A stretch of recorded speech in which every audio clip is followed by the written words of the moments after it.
आज हम लोग एक बेहतरीन टॉपिक पर बात करने वाले हैं और जिसका नाम है वॉइस। वॉइस जो आपके होते हैं दो तरह के रहते हैं, active voice and passive voice. Active voice में क्या होता है कि इसमें सब्जेक्ट डूअर होता है और जो पैसिव वॉइस होता है उसमें ऑब्जेक्ट डूअर होता है। ठीक है, अब हम पूरे पैसिव वॉइस में ऐसे कौन से रूल्स कॉन्सेप्ट को सीख लें जिससे बहुत आसानी से कर सके। ठीक है, तो मैं बताने जा रहा हूँ कि एक्चुअली में एक्टिव वॉइस और पैसिव वॉइस में डिफरेंस क्या है और हम चीज़ों को बहुत बेहतर तरीके से सीख पाएंगे। ठीक है, तो सबसे पहले हम लोग बात करने वाले हैं कि जैसे मेरे सामने एग्जांपल है एक्टिव वॉइस और पैसिव वॉइस, इनका स्ट्रक्चर। तो हमने एक्टिव वॉइस को यहाँ पर लिखा AV, और इसके अगर मैं स्ट्रक्चर को थोड़ा सा नॉर्मली बताना चाहूँ तो एक किस तरह आपको दिखेगा। तो इसमें एक सब्जेक्ट होगा नॉर्मली, एक वर्ब होगी नॉर्मली और एक ऑब्जेक्ट होगा। मैं तीन चीज़ों को मान के चलता हूँ। ठीक है, अदर वर्ड भी हो सकते हैं, लेकिन ये बेस आपको मालूम हो कि सब्जेक्ट वर्ब और ऑब्जेक्ट होना चाहिए। तो अगर हम बात करते हैं कि हमारे पास में पैसिव वॉइस का स्ट्रक्चर किस तरह से बनेगा, तो अगर हम बताएं तो ऑब्जेक्ट को सब्जेक्ट बना दिया जाता है, परंतु आपको याद रखें कि सब्जेक्टिव फॉर्म में। ठीक है, यानी जो केस होगा वो सब्जेक्टिव केस होगा। फिर इसके बाद हम लोग क्या करेंगे कि सब्जेक्ट को ऑब्जेक्ट बनाएंगे, लेकिन बीच में हमारे पास वर्ब है, तो वर्ब से पहले हमें लाना है बी। ठीक है, और बी की फॉर्म्स होती हैं अलग अलग, और इसके बाद आपको याद रखना है बी के बाद हमेशा वर्ब की जो आएगी वो थर्ड फॉर्म होगी। और उससे पहले हम लोग किससे पहले सब्जेक्ट को ऑब्जेक्ट बनाने से पहले हम बाई का प्रयोग करते हैं। बट इन जनरल इसका मतलब बाई एक प्रीपोजिशन है, तो हमें एक स्ट्रक्चर अगर हम बना रहे हैं तो याद रखना कि यहाँ पे कोई प्रीपोजिशन आ सकता है और फिर सब्जेक्ट आएगा और केस जो होगा वो ऑब्जेक्टिव केस होगा। इन जनरल अगर मैं बात करता हूँ तो इतनी चीज़ों की हमें रिक्वायरमेंट पड़ती है और यही इसका स्ट्रक्चर बनेगा कि एक्टिव वॉइस और पैसिव वॉइस का एक बेस स्ट्रक्चर क्या होना चाहिए। ओके, फिर हम बात करते हैं कि सर सब्जेक्ट क्या है, ऑब्जेक्ट क्या है, सब्जेक्ट को कैसे हम फाइंड करें और ऑब्जेक्ट को, और इसके बाद हमारे पास में वर्ब। तो ऐसी कौन सी वर्ब हैं जिनका पैसिव वॉइस बनता है और ऐसी कौन सी वर्ब हैं जिनका पैसिव वॉइस नहीं बनता। तो मैं अगर बता दूं तो जो एक्शन वर्ब होती हैं उनका पैसिव वॉइस बनेगा, लेकिन एक्शन वर्ब के अंतर भी हमें ट्रांसिटिव और इंट्रांसिटिव देखना है। ठीक है, और कई केस ऐसे हैं जो आपको लगेगा इंट्रांसिटिव बट एक्चुअली में होते वो ट्रांसिटिव का वर्क करते हैं, तो वहाँ भी बन सकते हैं। क्लियर। ट्रांसिटिव वर्ब क्या होते हैं, जिनके साथ ऑब्जेक्ट की रिक्वायरमेंट पड़ती है वो होते हैं आपके ट्रांसिटिव वर्ब, और जिनमें हमें नीड नहीं होती है किसी भी ऑब्जेक्ट की वो होते हैं इंट्रांसिटिव वर्ब। Clear cut. अब हम बात करते हैं कि यहाँ पे बी लिखा हुआ है और बी का मतलब क्या होगा। ठीक है, और हम बताते हैं कोई स्ट्रक्चर में रटाऊँगा नहीं। अगर आपको टेंस के स्ट्रक्चर नहीं याद है तो आप डायरेक्टली एग्जाम्पल से ही सेंटेंस को आप पैसिव वॉइस में कन्वर्ट कर सकते हैं और पैसिव वॉइस को एक्टिव वॉइस में। हमारे कुछ रूल्स हैं, उन रूल्स को आपको ध्यान से देखना है और सीखना है। जैसे मैंने कहा यहाँ पे मेरे पास बी है, तो बी की हम जो हैं फॉर्म्स को बताते हैं और बी की फॉर्म होती हैं अलग अलग कैटेगरी में। तो हमारे पास बी की जो पहली फॉर्म है मैं उसका नाम देता हूँ इज़, एम और आर, और बी की सेकेंड फॉर्म जो है उसका नाम दे देता हूँ वाज और वर, और बी की थर्ड फॉर्म जो होती है वो होती है बीन, और बी की मैं फोर्थ फॉर्म जो है उसको मैं बीइंग मान लेता हूँ, और जो खुद में बी एक फॉर्म ऑलरेडी है तो बी को मैं फिफ्थ फॉर्म मान लेता हूँ। क्लियर। ये आपकी हो गई फर्स्ट फॉर्म, ये हो गई सेकेंड फॉर्म, ये हो गई थर्ड फॉर्म, ये हो गई फोर्थ फॉर्म, और ये हो गई फिफ्थ फॉर्म। क्लियर? यानी कि हमें करना क्या है कि वर्ब को देखना है। किसे देखना है? वर्ब को। और वर्ब जिस फॉर्म में होगा उसी फॉर्म हम बी की लगाएंगे। हमें देखना किसे है? तो हमें वर्ब को देखना है। ठीक है, ओके। फिर मैं बात करता हूँ कि वर्ब को देखने के लिए एक एग्जाम्पल की रिक्वायरमेंट पड़ेगी। और जो आपका यहाँ पे लिखा है प्रीपोजिशन, इन जनरल केस में मैं अगर बता दूँ आपको तो याद रखना आप कि मोस्टली 99% केस में जो प्रीपोजिशन है वहाँ पे उसकी जगह पर हम बाई का यूज करते हैं। बट कई ऐसे केस है जहाँ पर ऐड भी आ सकता है, विथ भी आ सकता है, टू आ सकता है, जिनमें से क्लास 12th और 10th के बच्चों के लिए एक वर्ड बहुत ज़्यादा फेमस है जिसको आप जानते होंगे, जो कि एक वर्ब है जो कि नो होता है। और नो का मतलब होता है जानना। ठीक है, तो जो जानना वर्ब है, नो की थर्ड फॉर्म भी मैं बता देता हूँ। तो जो थर्ड फॉर्म होती है वो होती है नोन। और इसके साथ एक स्पेशल प्रीपोजिशन आता है जिसको कहते हैं TO2। बाई के स्थान पर हम लोग टू का यूज करते हैं। क्लियर? अब क्या करेंगे, हम इसी स्ट्रक्चर में एक एग्जांपल लेंगे और इसके बाद उस पर बात करने वाले हैं। जैसे मैंने कहा, हमारे सामने एक एग्जांपल है। ठीक है,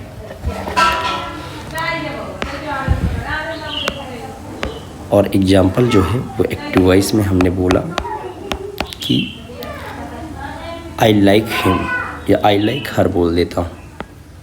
तो मैंने कहा आई लाइक हर, मैं उसे पसंद करता हूँ। आप जान रहे होंगे कि सर ये प्रेजेंट इंडेफिनिट है, बट जो बच्चे नहीं जानते उनके लिए भी मैं बताता हूँ। तुम्हें कोई टेंशन नहीं लेनी है, बस आपको वर्ब की first form, second form, third form आनी ज़रूरी है। ओके, और बाकी मेरे कॉन्सेप्ट को आपको ध्यान देना है। जैसे मैंने कहा कि अब हमें पैसिव वॉइस में कन्वर्ट करना है, कोई दिक्कत नहीं है। मैंने कहा आपके सामने ये जो है वो है सब्जेक्ट, ये जो वर्ब है, और ये क्या है, ऑब्जेक्ट है। अच्छा, मैं अगर बता दूं तो सब्जेक्ट फाइंड आउट करने के लिए आपको हु और व्हाट का यूज आप करते हैं। किसने किया, कौन किया, तो आप जानते हैं सब्जेक्ट फाइंड कर लेते हैं। मोस्टली सब्जेक्ट जो होता है वो आगे ही रहता है। ठीक है, अगर मैं कम्पिटिटिव एग्ज़ाम को हटा दूं, और ऑब्जेक्ट जो है वो वर्ब के जस्ट बाद मैं पसंद करता हूँ किसे, तो जो किसे का रिप्लाई आ रहा है वो ऑब्जेक्ट दे रहा है। तो हु और होम ऐसे वर्ब हैं, ऐसे वर्ड हैं जो ऑब्जेक्ट को बताते हैं। क्लियर? और अगर मैं हु और व्हाट की बात करता हूँ तो ये सब्जेक्ट को बताने का काम करते हैं। अगर मैं हु और व्हाट का ही बात करता हूँ तो ये सब्जेक्ट को बताते हैं। और मैं अगर एक टीचर की बात करूँ तो सब्जेक्ट और ऑब्जेक्ट जो दोनों को बताता है वो नाउन की तरफ से आता है। क्लियर? Okay, good. अगर मैं नाउन की बात करूँ तो नाउन को बताने के लिए हु, व्हाट, होम तीनों ही आ जाते हैं। और अदर वर्ड भी हैं जिन्हें आप नाउन की कैटेगरी में रखेंगे। जैसे मान लीजिए मैंने कहा आप कहाँ रहते हैं, आपने कहा रायबरेली, तो रायबरेली भी एक नाउन है, तो वेयर का रिप्लाई भी तो दे रहा है ना। परंतु आपको याद रखें कि वो वर्ड किस चीज़ का वर्क कर रहा है, ये भी आपको ध्यान देना है। वो एडवर्ब का कहीं कार्य तो नहीं कर रहा है, वो नाउन का वर्क कर भी रहा है या नहीं कर रहा है। टाइप्स ऑफ नाउन में तो आ जाएगा, बट वो वर्क करता है या नहीं ये भी डिपेंड करता है, क्योंकि जो वेयर का रिप्लाई है यहाँ पर वो एडवर्ब का कार्य कर रहा है। ओके, फिर हम बात करते हैं अपना, इसे हटाइए, आपको मैंने नोट पॉइंट 2 दे दिया है पहचानने के लिए। मैंने कहा ऑब्जेक्ट को सब्जेक्ट करना, सब्जेक्ट को ऑब्जेक्ट, परंतु आपको याद रखें कि जो आपका हर होता है वो ऑब्जेक्टिव केस में है और सब्जेक्टिव केस में ये आ जाता है सी। फिर हमने कहा सर लाइक है, और लाइक से पहले हमने कहा बी लगाते हैं। अब आपको बताइए कि जो लाइक है वो कौन सी फॉर्म है। आपने कहा फर्स्ट फॉर्म, तो आप बताओ बी की फर्स्ट फॉर्म क्या होगी। अब बताओ यहाँ पे बी की फर्स्ट फॉर्म क्या होगी, इज़, एम और आर। तो बताओ सी के साथ क्या आएगा, इज़ आएगा, और वर्ब की थर्ड फॉर्म आ जाती है बी के बाद लाइक्ड, और इसके बाद हमने कहा जनरल प्रीपोजिशन आई का यूज, और आई का ऑब्जेक्टिव केस क्या होगा, मी हो जाएगा। तो ये आपका पैसिव वॉइस बन चुका है। क्लियर। अब मैं बात करता हूँ कि केस जो होते हैं सब्जेक्टिव और ऑब्जेक्टिव केस क्या होते हैं और कौन किस में कन्वर्ट होता है। ओके, तो मैं केस की बात करता हूँ अगर, तो हमने यहाँ पे लिखा केस, और केस में आपके सब्जेक्टिव केस और ऑब्जेक्टिव केस।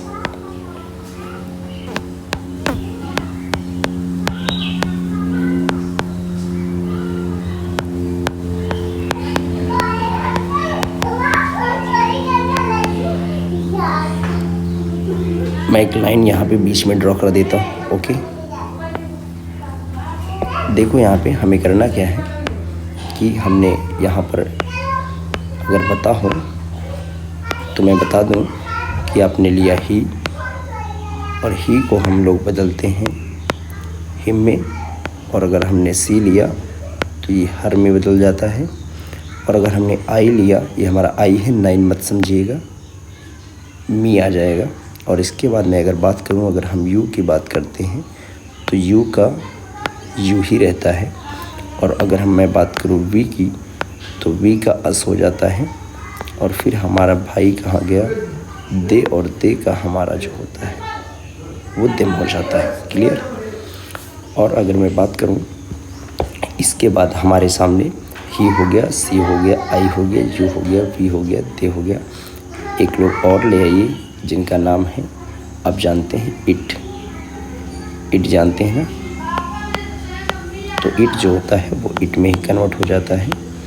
इसके बाद किसी नेम का कोई केस नहीं होता है, तो जो नेम होता है वो नेम ही रहता है। ओके, तो हमने यहाँ पे जितने जनरल वर्ड यूज होते हैं, जो कि एक प्रोनाउन है, ये ऊपर के जो वर्ड हैं, और इसमें दिए भी गए हैं कौन कौन से हैं। क्लियर, कि आपके सामने ही हिम में बदलेगा, सी हर में बदलेगा, आई मी में बदलेगा, यू में बदलेगा, वी अस में बदलेगा, दे देम में बदलेगा, इट में बदलेगा, नेम में बदल जाएगा।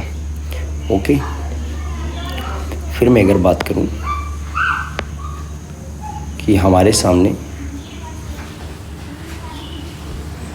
अगला टर्म क्या है जिसको हमें सीखना पड़ेगा, तो मैंने कहा आपको कुछ सीखने की ज़रूरत नहीं है। किसी भी टेंस का नाम आपको याद ही नहीं है तब भी कोई दिक्कत नहीं है। हमने एक ऐसे तरीका बताया है जिसको आप अप्लाई कर सकते हैं। अब मैं कुछ एग्जांपल और लेता हूँ, ठीक है, और उन्हें आप बताइएगा। जैसे मेरे सामने एक एग्जांपल है, मैंने कहा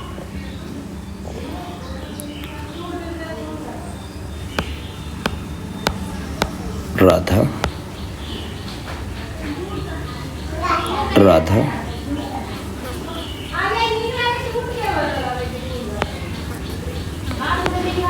is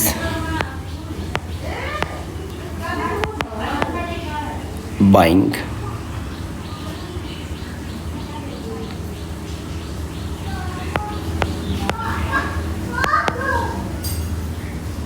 वेजिटेबल्स। राधा सब्जियां खरीद रही है, ठीक है। बस मैंने इतना कह दिया एग्जाम्पल के लिए। अब हमें अगर इसका पैसिव वॉइस बनाना है तो आप बताइएगा क्या बनेगा। बहुत सारे लोग, अगर मैं बता दूं तो प्रेजेंट कंटिन्यूअस का कहते हैं नहीं बनता है, और प्रेजेंट परफेक्ट कंटिन्यूअस को भी बताते हैं नहीं बनता है, ठीक है, परंतु ऐसा कुछ नहीं है। उन्हें अगर नहीं याद हो तो हम बता दें कि बनेगा, बनाने वाला होना चाहिए। तो हमने कहा वेजिटेबल्स, ठीक है। अगर मैं वेजिटेबल्स की बात करता हूँ, क्लियर, तो बताओ इसके साथ में यहाँ पे इज़ है, इज़ से याद आया इज़ एम आर, तो बताओ इज एम आर में से इसमें क्या लगेगा, आर लगेगा। फिर मैंने कहा वर्ब की कौन सी फॉर्म है ये, आपने कहा आईएनजी फॉर्म है, तो मैंने कहा बी की आईएनजी फॉर्म क्या होती है, तो आप कहेंगे सर बी की आईएनजी फॉर्म बीइंग होती है, और बी के बाद वर्ब की थर्ड फॉर्म जो कि बॉट हो जाएगी, ठीक है। और फिर हम कहेंगे, लगाएंगे बाई, और फिर राधा का कोई केस नहीं होता है, यानी सब्जेक्टिव केस ही सब्जेक्टिव केस रहता है। क्योंकि ये एक नाउन है, ठीक है। और ये आपके सामने बहुत आसानी से मैंने पैसिव वॉइस से बना दिया। फिर हम एक एग्जांपल और लेते हैं जो कि आपका इंट्रोगेटिव होना चाहिए। क्लियर? जैसे मैंने कहा कि बहुत ही प्यारा एग्जांपल आपके सामने, what are you like,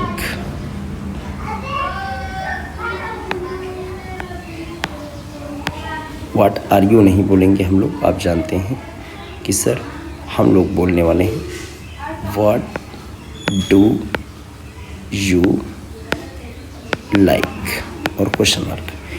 what are you like का जो अर्थ होगा वो अनर्थ हो जाएगा, क्योंकि हम जानते हैं सर पैसिव वॉइस अगर हम बना रहे हैं तो वहाँ पर भले ही हमारे सामने इज़ आर आ जाए, परंतु फिर अगर हम बोलना चाहेंगे तो उसका सेंस बदल जाएगा। केवल ये कहने की बातें हैं स्पीकिंग में कि व्हाट आर यू लाइक, परंतु ऐसा होता नहीं है, ठीक है। सेंटेंस में एरर होते हैं। हमने कहा यहाँ पे आप बताइए हमारे सामने सब्जेक्ट क्या है, ऑब्जेक्ट क्या है और वर्ब क्या है, मेन वर्ब। तो मैं अगर बता दूँ तो बहुत सारे लोग इनका केस अलग कर देते, परंतु मैं अपने पहले स्टेटमेंट पर अडिग रहूँगा और उसी से बताऊँगा कि आपके सामने हो क्या रहा है। देखो व्हाट रिप्लाई भी देता है तुम क्या पसंद करते हो, यही है। तो जो क्या है वो अपने आप में ऑब्जेक्ट है, ओके। और यू जो है वो सब्जेक्ट है और ये एक वर्ब है और ये भी एक हेल्पिंग वर्ब है। तो हमें तो काम जिससे है उसी से हम मतलब रखेंगे। भाई हेल्पिंग वर्ब का तो हम देख नहीं रहे कुछ ज़्यादा, ओके ठीक है सर, हम देख क्या नहीं रहे वो तो हम बताएंगे ही। तो हमने कहा ऑब्जेक्ट सबसे पहले आता है जो कि हमारे सामने पहले से है, तो हमने व्हाट लिख दिया, ओके। अब बताओ आप, हमें याद आया व्हाट से बाद हमने देखा वर्ब की फर्स्ट फॉर्म है और हेल्पिंग वर्ब भी है और वर्ब की फर्स्ट फॉर्म इज़ आर होती है व्हाट के साथ। अब बताओ क्या लगाएंगे हम लोग, तो आप कहेंगे सर हम लोग इज़ लगा देंगे। क्या लगा देंगे? इज़ लगा देंगे, क्लियर है। फिर हमने कहा अब बताइए इसके बाद हमारे सामने क्या आएगा। आपने कहा सर अब हमारे पास वर्ब की थर्ड फॉर्म आनी चाहिए और डू का काम बस वहीं तक था, इसमें कोई काम नहीं है। और फिर आप कहेंगे सर हम लोग बाय लगाएंगे और फिर यू का ऑब्जेक्टिव केस क्या होता है, यू होता है लास्ट में क्वेश्चन मार्क। जी आपके सामने बन चुका है क्वेश्चन, ठीक है। अगर मैं बात करूं कि इस सेंटेंस में what is liked by you, ठीक है, तो इसमें ऑब्जेक्ट, सब्जेक्ट, वर्ब और हेल्पिंग वर्ब। वर्ब जो लिखा है इसका मतलब यहाँ पे वो मेन वर्ब है, क्लियर। फिर मैं बात करता हूँ एक और एग्जांपल की जो कि आपका प्रेजेंट परफेक्ट का होना चाहिए, ठीक है। जैसे आप लोग बोलते हैं कि आई हैव डन वर्क, मैंने बोल दिया, ठीक है, आई हैव डन वर्क बोल दिया। ऐसे में एक और कोई क्वेश्चन वर्क ले लिया, मैंने परफेक्ट का मुझे बनाना है, मैंने अपने सामने एक एग्जांपल लिया जो बेहतरीन हो सकता है।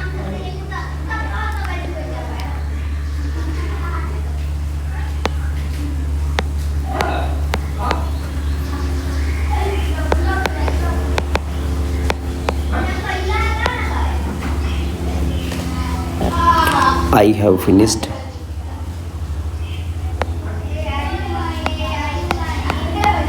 my work, okay.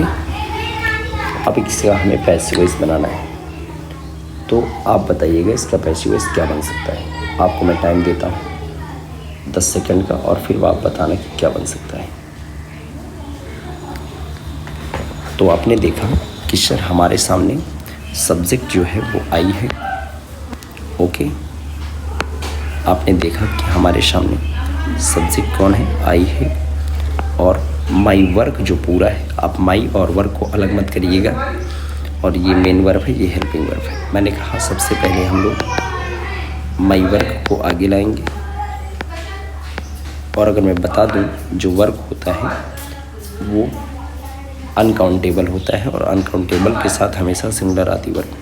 हैव से याद है हैज़ और हैव, तो बताओ इसके साथ क्या लगाएंगे, हैज़ लगाएंगे।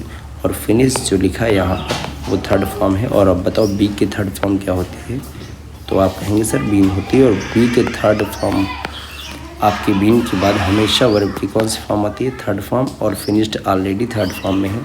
इसके बाद बाई और आई का ऑब्जेक्टिव केस क्या होगा? में होगा। बताओ आपको पूरी चीज़ें क्या क्लियरली समझ में आ रही हैं? और एक आपके लिए क्वेश्चन मैं दे देता हूँ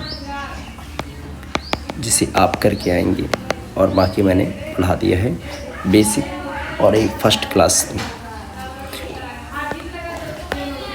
मैं आपके सामने बहुत ही बेहतर एग्जाम्पल देने वाला हूँ और आप कर भी लेंगे, मुझे उम्मीद है।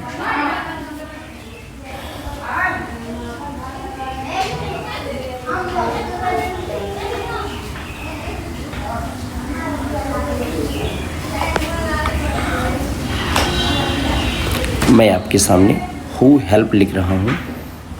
हु हेल्प हर, ठीक है। हु हेल्प हर मैंने आपके सामने लिख दिया और यहाँ पे ऐसे क्वेश्चन मार्क लगा दिया, ठीक है। और एक और लिख दिया मैंने, दोनों में बहुत डिफरेंस है। Who helps her, who helps, ये आपके सामने दोनों एक जैसे दिख रहे हैं परंतु ये एक जैसे है नहीं। और आप बताइएगा कि हमारे सामने जो यहाँ पे मैंने लिखा है वो एक्चुअली में इनमें डिफरेंस क्या होता है। और ये बगल में आपके सामने में 2 सेंटेंस और लिख देता हूँ, आपको बताना है कि सेंटेंस, ये सेंटेंस सही है या गलत। जैसे मैंने कहा हु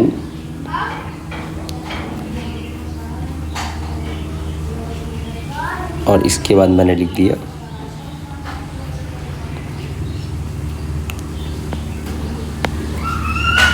डू हेल्प हर, ये क्वेश्चन मार्क है। और यहाँ पर मैं ऑप्शन देता हूँ, क्या फुल स्टॉप आना चाहिए? आप बताइएगा, ठीक है, ताकि आपका माइंड बहुत ज़्यादा शार्प हो सके। और यहाँ पर मैं डज हेल्प लगा देता हूँ आपको सीखने के लिए। आप बताइएगा कि हम लोग पढ़ते आए हैं कि जो क्वेश्चन वर्ड होते हैं, ठीक है, WH फैमिली, हु, हुम, व्हाट, व्हाई, व्हिच, इनके जस्ट बाद हम प्रेजेंट इंडेफिनिट में डू या डज लगाते। तो बताओ मैंने यहाँ पर इसमें इन दोनों सेंटेंस में डू और डज क्यों नहीं लगाया? और दूसरे सेंटेंस में आपको चेक करने के लिए दे रहा हूँ, ठीक है। आप बताइए इसको कमेंट में कि यहाँ पर डू डज का अर्थ सही है या गलत है। और अगर डू डज नहीं है तो क्या क्वेश्चन मार्क लगना चाहिए या फुल स्टॉप? क्वेश्चन मार्क लगना चाहिए या फुल स्टॉप? ये आपकी जिम्मेदारी। और यहाँ पर मैंने हेल्प लिखा है और यहाँ पर मैंने हेल्प्स लिखा है, तो दोनों सेंटेंस में क्या डिफरेंस है ये आप बताइएगा। जो बताएगा डिफरेंस को मैं कमेंट में बहुत बेहतर तरीके से पढ़ूँगा। फिर वो अगर कहेगा सर हमें कोई गिफ्ट चाहिए, तो मैं जितना मुझसे हो सकता है मैं करूँगा, ओके। तो आज के लिए जय हिंद दोस्तों। आप बताइएगा आपको ये वीडियो कैसी लगी।